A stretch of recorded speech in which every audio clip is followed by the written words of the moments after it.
This brief video introduces Ocean Thermal Energy Conversion, OTEC, a solar-powered energy system. We'll start by reviewing a few simple facts about the energy situation in the U.S. The U.S. imports 11 million barrels of crude oil every day.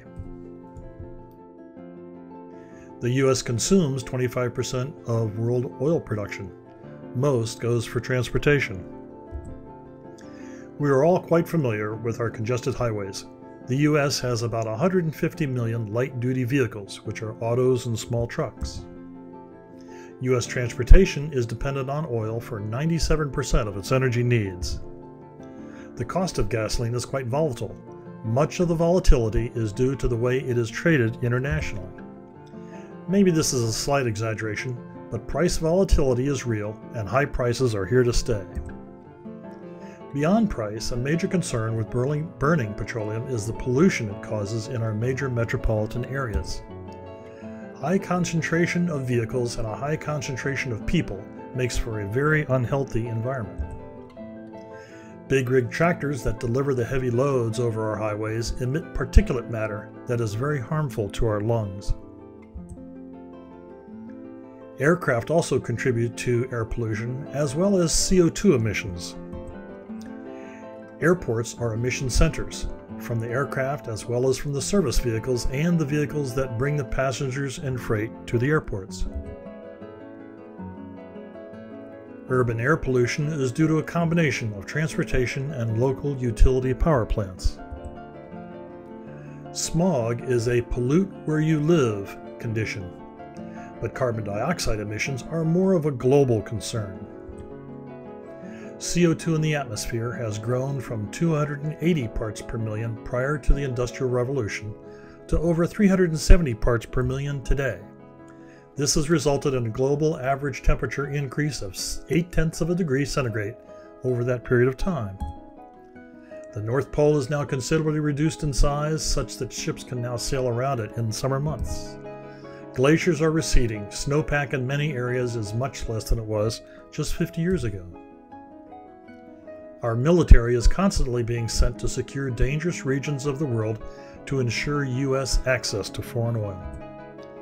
Our military vehicles run on oil, making them vulnerable to supply disruptions. The Navy has the job of delivering materiel, including fuel, to our deployed forces.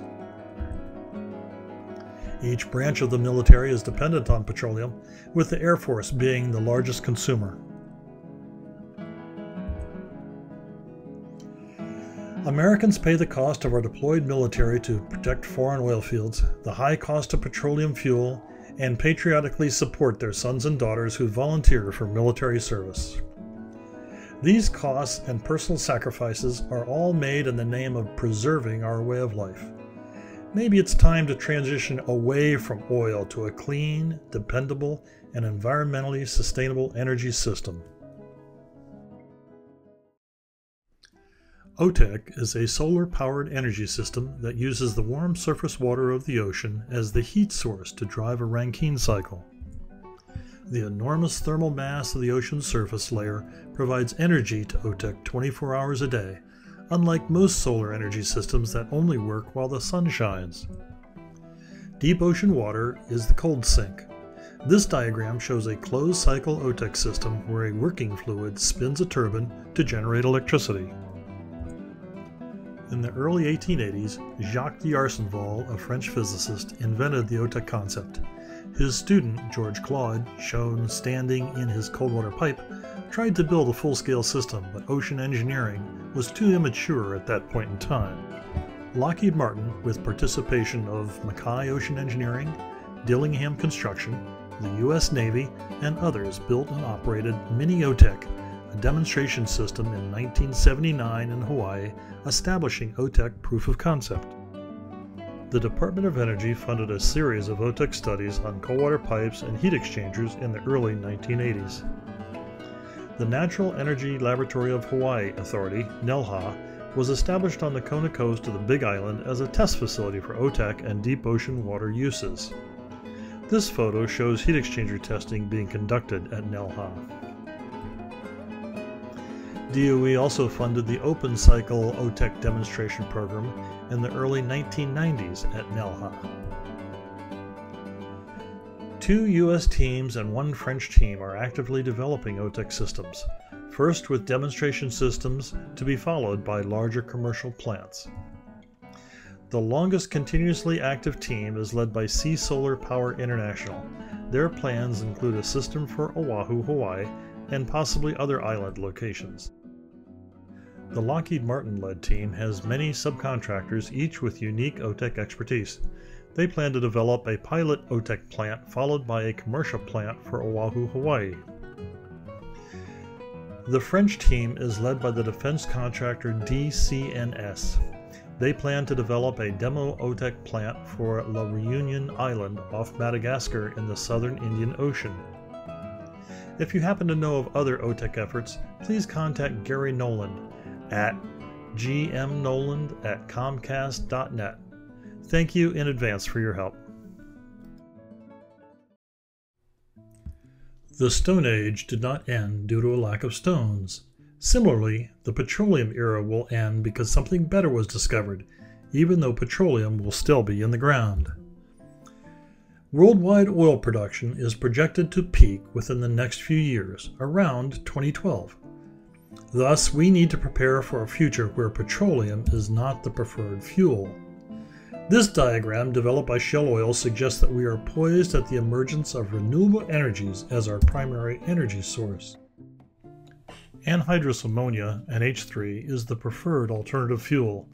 Oxidizing ammonia produces water vapor and nitrogen. The U.S. imports about 20 million metric tons of ammonia each year for fertilizer. Thus, storage, shipping, and handling are well established. Congressman Roscoe Bartlett of Maryland suggests the following goals for the U.S. Reduce national security vulnerability from dependence on imported oil, mitigate against global peak oil, address climate change, increase U.S. manufacturing and exports, and improve the environment. Each one of these goals is addressed by OTEC, producing ammonia for the United States. Earth is mostly covered by water, and water happens to be excellent for absorbing and storing heat from solar radiation.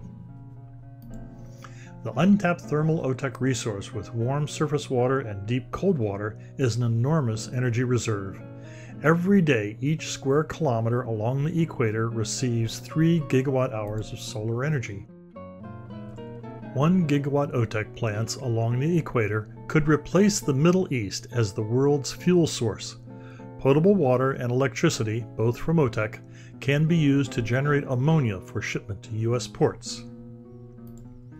A constellation of 1 gigawatt OTEC plants solves the energy security problem, along with improving our balance of trade and creating millions of new jobs while nearly eliminating urban pollution. The box shown on the OTEC resource map is 10 degrees latitude by 20 degrees longitude. 370 1 gigawatt OTEC plants can operate quite comfortably in this box and provide all the ammonia needed to fuel all the cars and small trucks in the U.S., all the fuel needed by the U.S. military, and all the ammonia now imported from foreign sources for fertilizer. Storm tracks of recorded storms show that hurricanes and typhoons spin away from the equator due to the rotation of the Earth. Thus, grazing OTEC plants are not subjected to violent weather. Replicating the constellation of OTEC plant ships for the U.S. 3 more times provides all the fuel needed for all vehicles worldwide. The ultimate payoffs of transitioning away from petroleum to ammonia from OTEC and other sustainable energy sources are improved energy security, less pollution, improved balance of trade, reduced CO2 emissions, green jobs in the U.S., and no more wars over energy.